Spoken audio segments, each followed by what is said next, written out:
Paris, presque une semaine après l'attaque des Chebabs à l'université de Garissa, la communauté kenyane et sa diaspora ont organisé un rassemblement de soutien aux familles des victimes.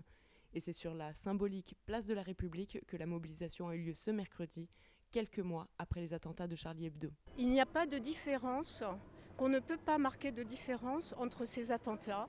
Et je suis sonnée de voir qu'il y a si peu de monde, que plus personne n'est intéressé, ne se sent concerné, alors que pour moi c'est exactement la même chose. Et si je suis Charlie, et c'est pour ça que j'ai fait parler Kabu, parce que Kabu, je suis sûre qu'il aurait dit « je suis kényan ». Ce qui m'a interpellé, c'est le manque d'écho à la télévision, en fait. J'aurais voulu qu'il y ait plus de monde. Je trouve qu'il n'y a pas assez de mobilisation. Mais voilà, si je suis venu, c'est avant tout pour apporter mon soutien aux victimes de l'attentat. Il fallait venir soutenir cette marche parce que ce sont des jeunes, c'est le savoir qui est touché.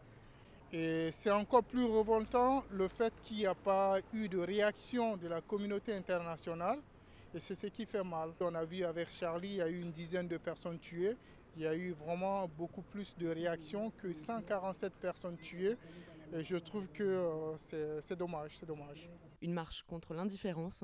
Pour les organisateurs du rassemblement, il faut condamner ces actes terroristes. Moi, j'entends certains politiciens internationaux ou même locaux qui redisent d'enlever l'armée kenyane en Somalie.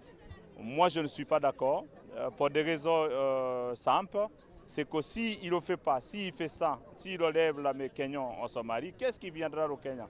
Voilà, ça viendra la terre des terroristes.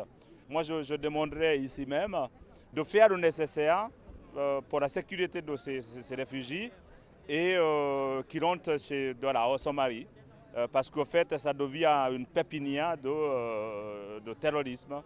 On est en train de tuer la nouvelle génération. C'est quelque chose qu'on doit condamner. Sinon, je ne sais pas dans quel monde qu'on va vivre demain. Le rassemblement s'est terminé avec un dernier hommage en citant le nom de chacune des 147 victimes. Sila Mutuko.